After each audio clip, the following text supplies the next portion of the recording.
everyone, this is Camila with WTI, and let me show you what me and my bunnies love this new hideout for an addition to their new enclosure. So it comes with the instructions, 3 easy steps. Just put all the sticks into the holes and it goes right in quickly and pretty tied up.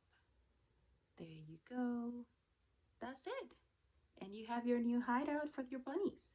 You can decorate it with the ribbons that comes with it. And look how pretty are the details. I love it. My bunny as well, he's very curious. He was just already going in and out, and he can go out pretty easily, as you can take a look there. There he goes.